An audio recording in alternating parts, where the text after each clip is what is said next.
The cover-up in Charlie Kirk's story is going to continue, and it will get worse, but we must keep peeling back the onion. They are trying to force through this Patsy Tyler Robinson case as quickly as possible so they can put it all behind them. But there's just one too many inconvenient truths about what actually happened on that fateful day, September 10th, at Utah Valley State University. And perhaps the biggest enigma of them all, who the hell is George Zinn?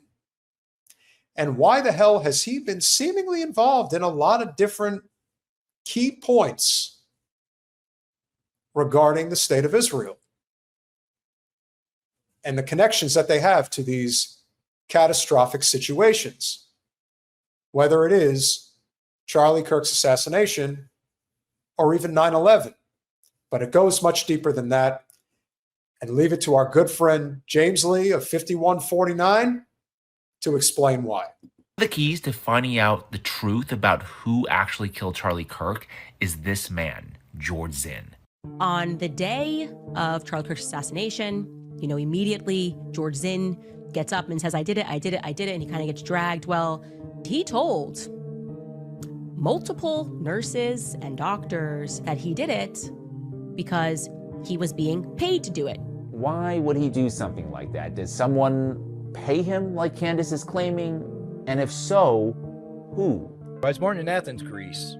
Were you really? Yeah, I was adopted when I was a year and a half, so I'm actually a naturalized citizen. You grew up LDS, right? Yeah. And but didn't go to college. I did. Yeah. Okay, I went to Utah? I consider myself an alumni. Well, here's something interesting. FBI, CIA, NSA, BYU. Members of the Church of Jesus Christ of Latter-day Saints have long been rumored to be special targets for recruitment in government intelligence and security agencies. Now, why is this an interesting connection when it comes to somebody like George Zinn, who's no Howard Zinn?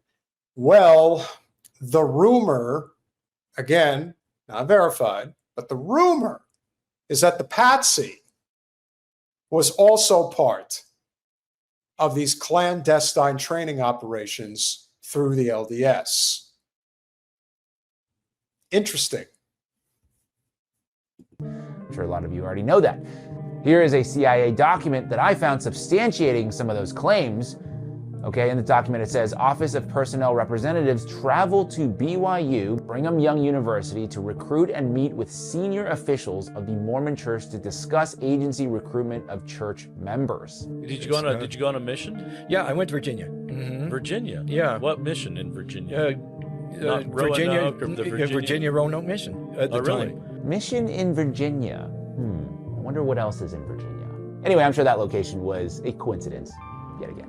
Also, another fact, the CIA has been known historically to recruit from missionaries, which they say has received some pushback from LDS Church in more recent years. I guess they really didn't appreciate the CIA coming in and infiltrating their community, but that's another story there. For our purposes, in terms of George Zinn, we now have 2 points of possible intelligence recruitment: his time in college and also his years as a missionary.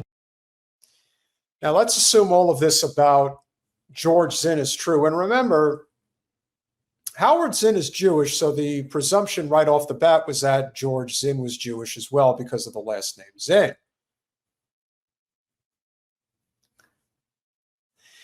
Very good play on words, JG, and that is very true. One of the hallmarks of Mormonism is polygamy. So Brigham Young is a very good play on words. Now, is it coincidental? No. But if anybody saw the actions of George Zinn at the assassination of Charlie Kirk, was that he was the person walking around with his pants down around his ankles saying, I did it, shoot me. And we all know that we don't know for sure. Heck, this could even be an MK Ultra type situation.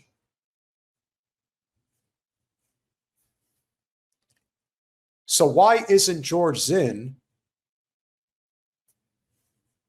being prosecuted or being charged as some type of an accessory?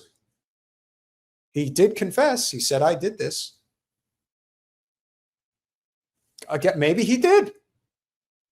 We've shown enough footage to say, clear as day, that whatever story the FBI and the CIA and the NSA are selling the general public about what really happened to Charlie is all BS. But why did they do it? What was the motivation?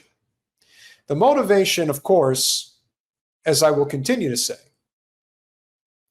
Charlie Kirk was a creation of the, whatever system you want to call it. There's a one in particular, I would say. But let's just assume that intelligence was behind the billionaire-backed growth of Turning Point USA.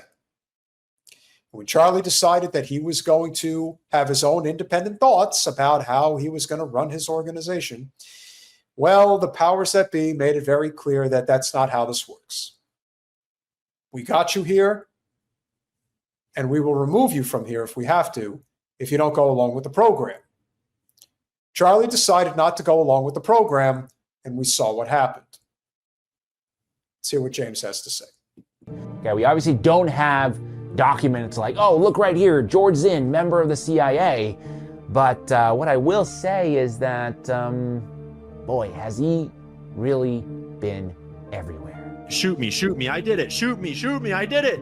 And he also was he was on the scene for 9/11, and he called in a bomb threat to not the Boston, but one of the other marathons. He's clearly an agent, that's a spy. That's a spy. The reason why a dude of any nationality would show up at a whole bunch of major world events like that is because they're a part of organizations that orchestrate world events called intelligence agencies. That's a fucking spy. He's an effing spy, says Ian Carroll. Whatever he is, he's involved. I mean, it seems pretty obvious, wouldn't you think so, ladies and gentlemen? Whoever George Zinn is, whoever he is, he could be a patsy, could be one of many. But if there is anyone who for a second doesn't think at this point that Charlie Kirk was not assassinated because he dared question, or I think the more appropriate term would be, he bit the hand that fed him for so many years. He didn't just bite it. He bit it all off. He bit the entire thing off and said, now I'm going to go on my own. But that doesn't work. Doesn't work that way. So since he didn't get his mind right, they decided to come at him with everything they had. And that included a full court press in the Hamptons.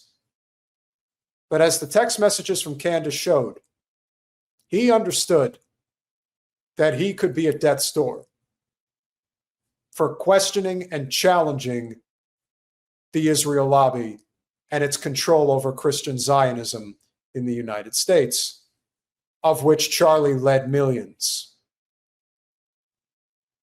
He decided he wasn't going to do that anymore.